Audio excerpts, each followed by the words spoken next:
back to On the Volley, okay, where we talk about all things football. And today we're going to be talking about my favourite subject, Celtic, okay. I'm here with my boy Mike, okay, Scottish Mike. And Mike, the last time, okay, that the first and last time actually that I interviewed you was on the 17th of September, the day after we lost 4-3 to Real Beaters. But we'll go on to that, yeah?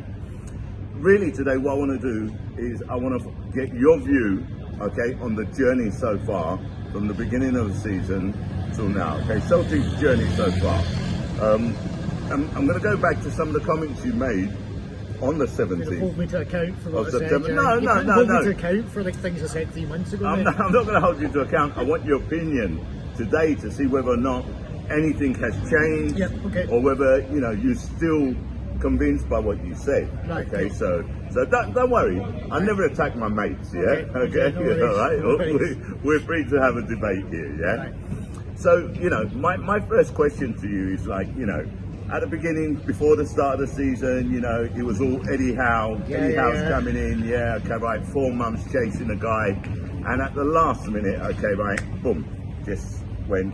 And you got in Ange Postecoglou. What was your initial, thoughts and reaction to that? Well, I mean, to be honest, I wasn't convinced by Eddie Howe to start with. I wasn't sure he was the right choice, I mean, obviously he was a bit of a name, but I think now you look at, he's not exactly setting the head on fire where he's going now, So I think that's the first thing. But it's a bit too early to judge. It's too early. It's maybe too early. Yeah. Okay, so give him his dues there, yeah. Right. No, I mean, look, I always like it when something a bit left field happens. Like this was a guy nobody knew anything about. I had a quick read up on him. He looked like he was, wherever he'd gone, he was successful. He was going to bring in something new. He had a very clear philosophy, which I think Celtic were kind of lacking for a while, It was very clear there was a certain way he likes to play the game, he liked to play attacking football. So, on the whole, I can't say I was like, this is going to be amazing, because I just didn't know. Okay. But I wasn't too upset about it or disappointed about it, I think it was like, it's always exciting to have something new, and it could go terribly wrong and it could go really, really well, And I think, so far it's gotten far better than anybody would have expected on the whole, So would you say that Celtic dodged the bullet with Eddie Howe? Okay, again, it's hard to say, but I'm going to say it, yes.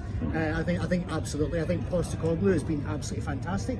I think, if we'd had Eddie Howe, you wouldn't have Kyogo for the Hashi for the start, Yeah. And, this man's been outstanding. And, he's now bringing in 3 new boys. And if they are 75% of the players he is, we're going to have a really, really strong, fast attacking team. So I think this is quite exciting to see how it's going to go, Yeah, well, listen, I agree with you. I believe that Celtic dodged the bullet with Eddie Howe as well. And I've had quite a few of my followers that have made comments and have said the same thing. So I think the consensus of opinion is that we're glad we didn't get Eddie Howe, and we're really, really happy with Ange Postecoglou. Yeah. Now, the season started off quite badly though, yeah? Yeah, it did, yeah. Okay, and there was a lot of criticism towards Ange, there was a lot of skepticism towards him. Yeah. If I remember rightly, our first 3 away games, we lost, and then we go to that famous, first Europa League game where we played away against Real Beaters, scoring 3 goals away from home, but unfortunately letting in 4 goals. Yeah, still managed to lose, yeah. Yeah, and your, criticism of Celtic, not just of Celtic and Postecoglou, but Celtic of past, of Celtic of Lennon and Celtic of, Brendan Rodgers, was basically that they've always had the same problems, Right. Which is the defence and the defensive errors and the goals that. Hold on, we're in the centre of Rome again. We're back at the Finnegans. Every now and then, I always say this in my videos. I forget to say at the beginning. It's only when a motorbike goes past or something I remember to tell everyone we're in the centre of Rome. So every now and then, you're going to get a little bit of background noise, and we may just have to stop for a couple of seconds, just so that we can start up again.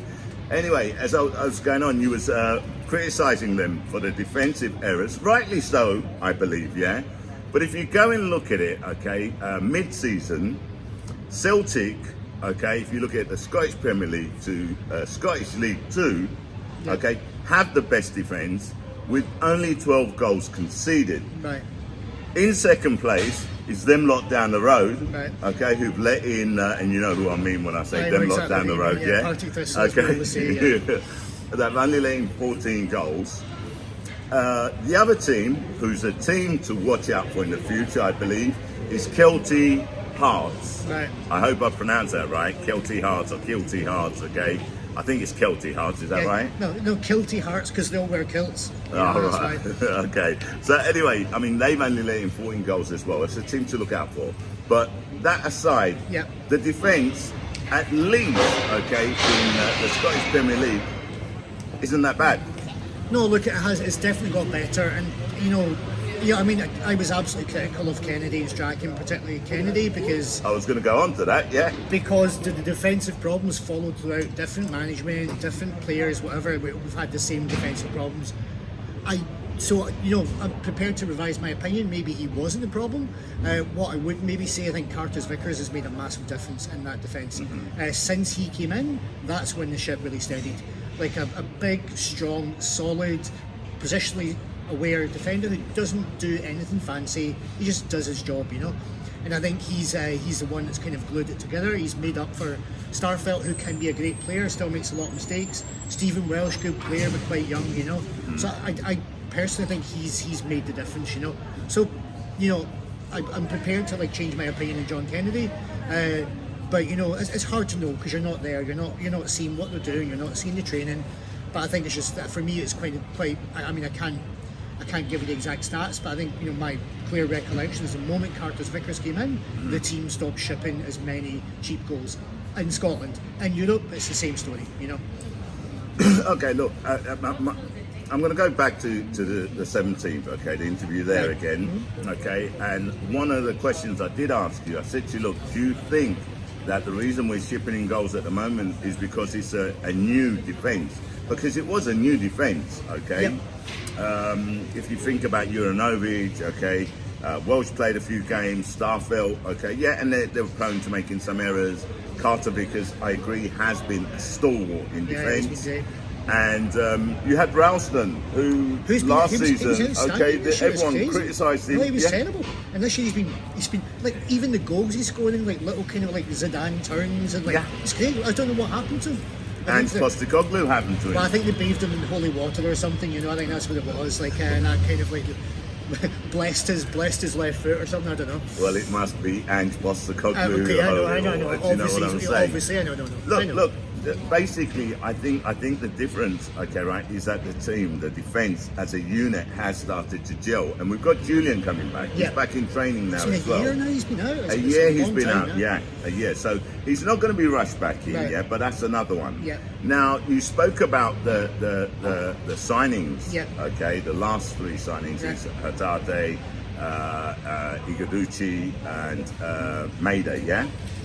But if you look at it, okay, right, look at the signings that were made at the beginning of the season as well, when you're talking about Furuhashi, Abada, okay, Juranovic, okay, Hart, who's made a massive difference as well. Outstanding. Exactly. So are you happy with the transfers that have been done this year? Yes, very happy. I mean, okay, so there've been some that have come in, like Scales and people like that. Who actually Scales looks like a decent player. I like him. He's a big lad, but I like how he plays. But to come in to bring in 10, 11 players and to have literally 3, 4, 5 absolute gems. And Abada's faded a bit, but he was great. Jota outstanding. Yeah. Kyogo outstanding. Joe Hart, despite the odd he does. He's a massive upgrade on what we had before. Curtis Vickers again, we've got 5 players that you can name immediately who have made a massive difference to that team. Massive difference, So already 5 new players, and then you've got other folk as well who can kind of chip in as they come along and start to grow, young players. Then the 3 new guys coming in. So you've got almost an entirely new team that's going to be built. You're still going to have McGregor and Turnbull will be the 2 kind of main stalwarts there. Juranovic I really like as well. Now he's going to right back. be honest, He's been playing well. I like him. I always felt sorry for him because he's a central midfielder who always get chucked into defence or moved around. He's not had a run in the team for years. I like him as a midfielder. He's super calm. Absolutely. I mean, he's got this weird kind of hands by the side thing he does. It's like he's a puppet and they've cut the strings with his arms. But I do like I rate him as a player. I think he got unfairly criticised for some of the defensive mistakes he made, but he's not a central defender. He was always getting shoehorned in out of position. And then what can you do? Okay, I'm going to ask you a question now. Do you think that Celtic fans, as a general rule, okay, tend to criticise players far too quickly without giving them a chance? Because if you look at it, okay, right, and this is a review of the first half of the season, and Ralston at the beginning was criticised, he shouldn't be playing. Turnbull got criticised. Abada, when he lost a little bit of a form, he started getting criticised. Starfelt was really, really criticised. I mean, you just seem to, see, okay, maybe it's a small section of the fan base, but they are just so quick to criticise. Ange Postecoglou got criticised. Ange Ball, it's not for Scottish football. No, he'll be gone by Christmas, and that was maybe, not down the road or whoever. But even some of our fans were saying that. What's your thought and opinion on that? Right, so this is not a Celtic fan thing. This is a Scottish mentality. We start with the basic position that everything's shit. Right, more or less. Everything's shit. I didn't know that. No, everything's shit. Life's shit. The weather's shit. The players are shit. We're shit. I'm shit. Everything's crap. Until it's proven not to be crap. And I think that's basically what it comes down to. So I'm joking a bit, but there is a certain element to the Scottish mentality where there can be a lot of negativity, and it's not confined to football. It's not confined to Celtic. It's about a whole bunch of things, So yes. And to answer your question, absolutely. And and I've been guilty of it as well. Where you see it as well. Where somebody's having a great game and somebody makes one mistake and there's all these big gammon face, pissed up guys in the crowd screaming, flecks of spit flying everywhere. A million droplets of COVID. And that's. But I think it's a testament to Postecoglou and the players he's brought in that initial baseline of negativity is completely gone. So we're 6 points behind? I wouldn't say completely gone. Not completely gone, but a small section, yes. Yeah, small section has remained. But we're 6 points behind Rangers in the league. Yeah. We've got a trophy in the bag, and this despite having a ridiculous injury list, and that's maybe something to talk about as well. The amount of hamstring injuries players are getting, is that a result of the kind of pressing they're being asked to do? I believe so. Do they have to change their management of the players in order to kind of minimise that risk? Because you saw 5-6 players, dropping like flies. I think it's a case of they're not. Some of the players are not used to that. Okay, their body has to. Not like me and you, Sharky. We can press all day. I used to be able to back in the day. I think it's basically Ange said it himself. I said it in one of my posts, one of my videos, that I believe that the training was really hard for them. Yeah. And that was just my opinion. But Ange came out and basically said that the training is hard as well. Yeah. So, my assumption was correct. And I did say it was just my opinion, but it turned out to be correct. So I think they're going to work on that. I think, Ange's style of play has been the same wherever he's gone. I haven't looked at the stats on, hamstring injuries in, the Yokohama Marinos, okay, or the teams he like Brisbane Roar, okay, in Australia, okay, or the Socceroos. I haven't looked at that yet, so I don't know. If anyone out there does know, please let us know, yeah? But I seem to remember that Liverpool, when Jurgen Klopp first came in, they suffered a lot of injuries because they had to acclimatise. The body had to acclimatise to his high pressing and the training. So Yeah, I mean, isn't that a backroom team thing then as well, to learn how to treat this stuff, how to manage it, how to head it off? I just wonder. I mean, I'm not an expert in this kind of stuff, like your post-match routine, your pre-match routine. I'm sure they're your looking diet, at that. all that kind of stuff as well. I'm sure they're looking on improving that, and I think we'll see Okay, right. That as they acclimatise to it, will have less injuries on that kind of stuff. So basically, don't go to 420. Yeah. Don't go down to the local chippy. So, Right now, I'm going to ask you a question. Something else that you was really, really passionate about, and if I can say, very negative about. Okay, right? Not just you. no, it's okay. It's not just you. It's a general consensus that I've seen in the comments. Okay, right? Since I started covering Celtic, and that is attacking the board. Now, I have defended the board, okay, based on what I've seen at the beginning of the season, what I believed they would do in this transfer window, and what I believe they'll do in the summer transfer window, whereas I said that they would back Ange Postecoglou, and they've proven it, they've backed him. So, as far as I'm concerned, I've said this on my last video, I think you can't criticise the board today. So, what is your opinion on the board at the moment? I mean, you have more history. You know a lot more than I do.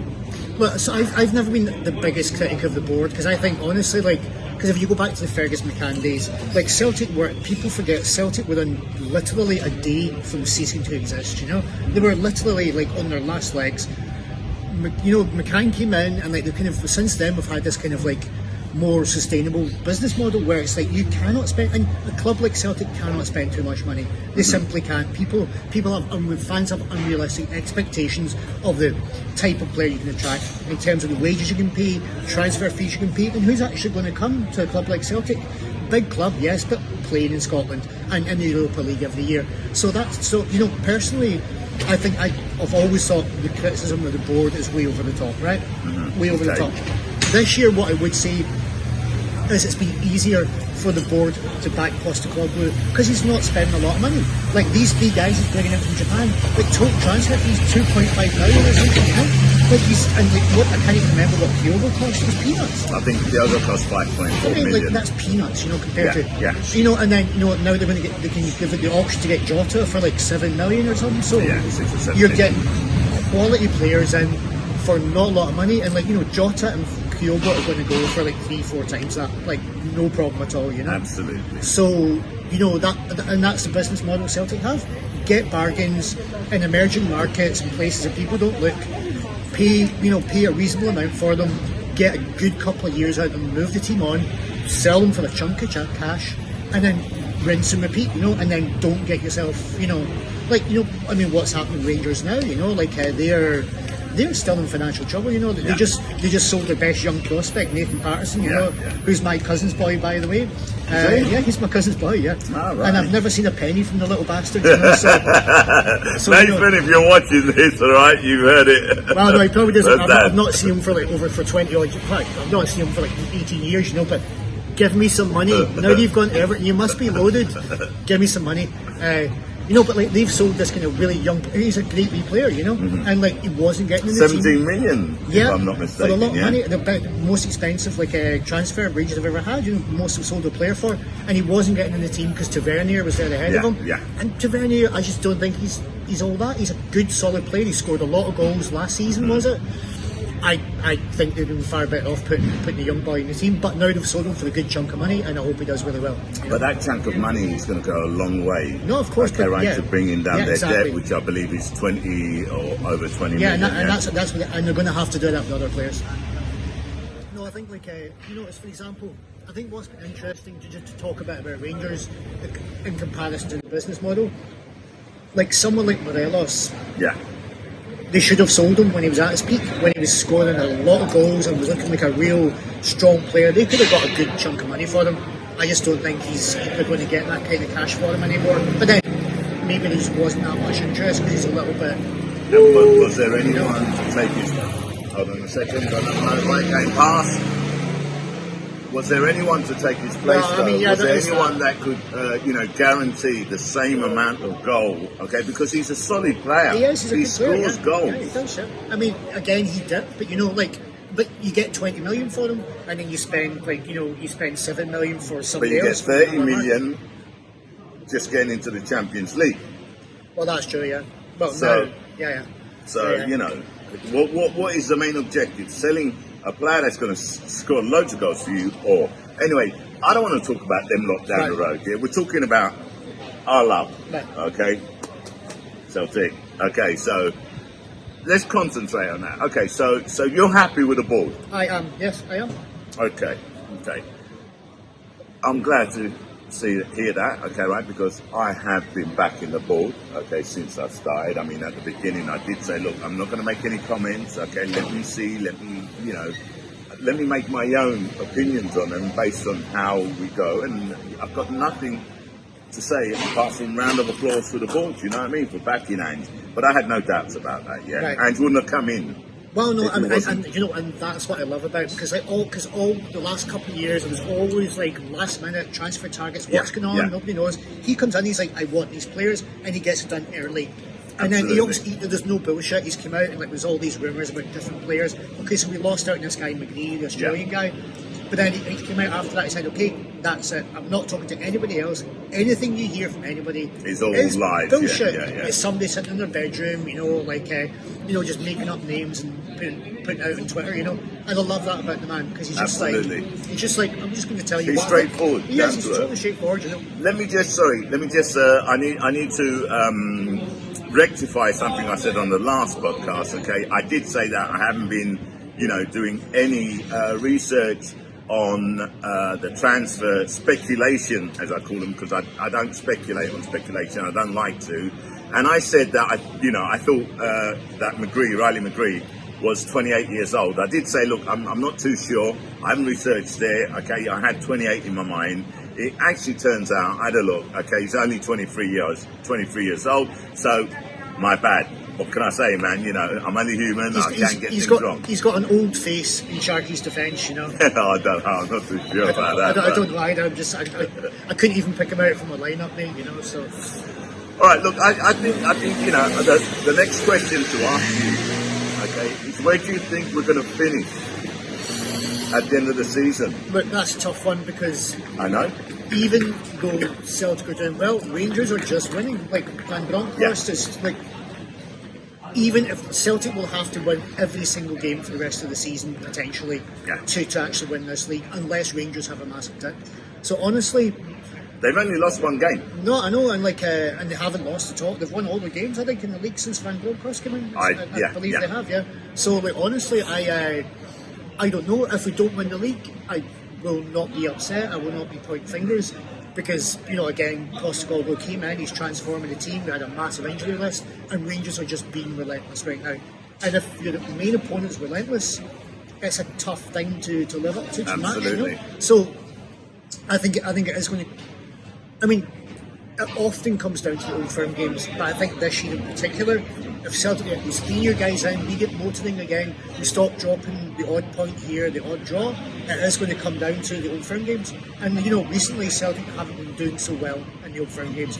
Well, we only lost 1-0. And we didn't have our full team out. No, I know, but we've not been like. I can't remember the last results off the top of my head, but we've been losing and drawing more than we've been winning. Okay. Right?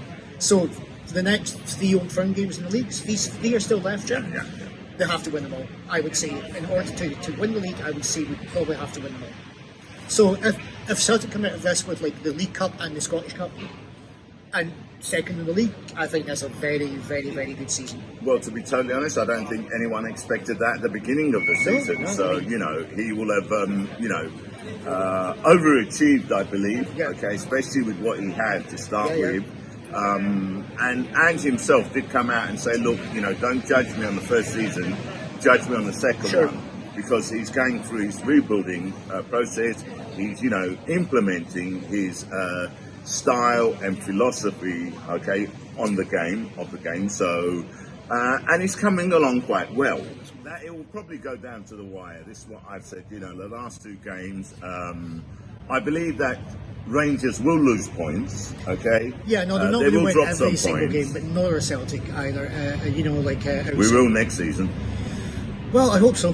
That's what I'm putting my money on. Really? I'm going to put a 10 on unbeaten season. Really? What do you think the odds you'll get? I don't know. I'll see when I go to Glasgow, and I'll put it on there in the bookies there. But I'm also going to put a 10 on them winning all 3 trophies. Right, okay, that's not a bad bet actually. I'm going for a clean sweep next season because I think by then Ange will have had his team set up. If you look at it now, finally he has depth. Right. Okay. When we go and look at the bench now, you think to yourself, okay, we've got players that can come on. Now, don't mistake. Don't. I don't want to come in and say that. What's the word I'm saying? Don't get me wrong. Okay, right. This is on paper what I believe. Okay, we still have to see if Ideguchi, Hatate, and Maida can adapt to Scottish football. Yeah. Now, I don't know if you know, they played behind the closed door game against St Mirren.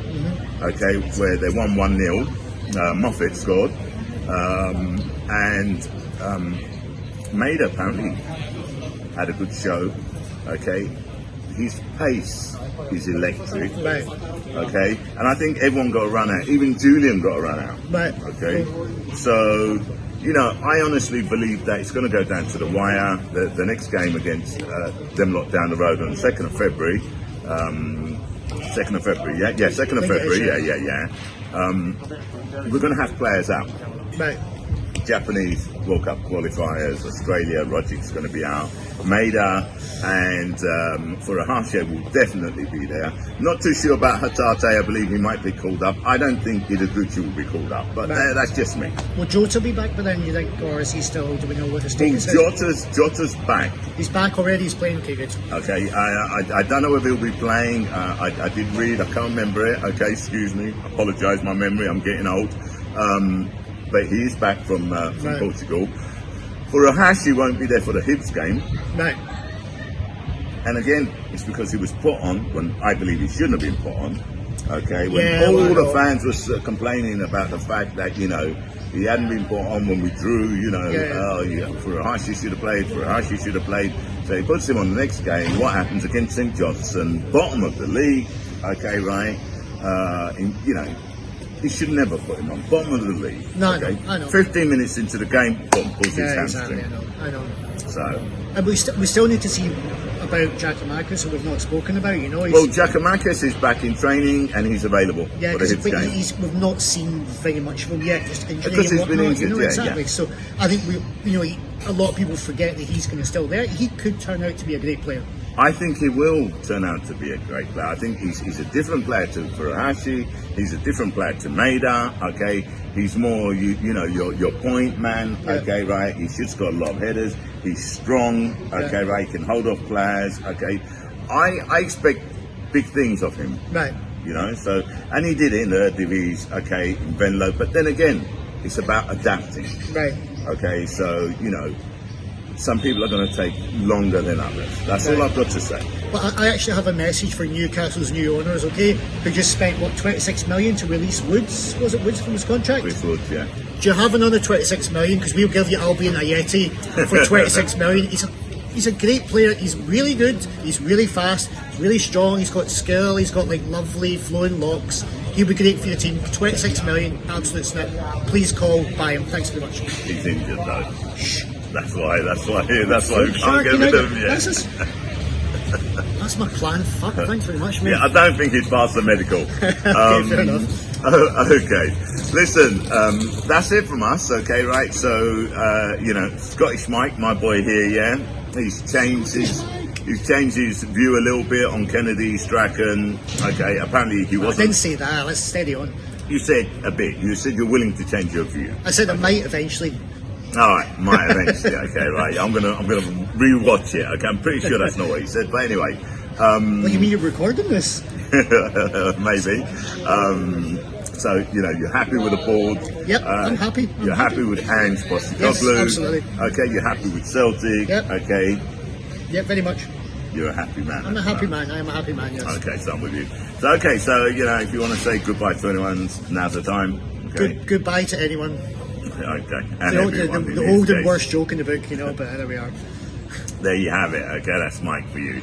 Anyway, listen, thanks for watching us. Okay, thanks for supporting me and our channel.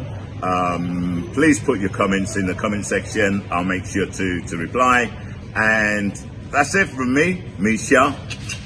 I'm out.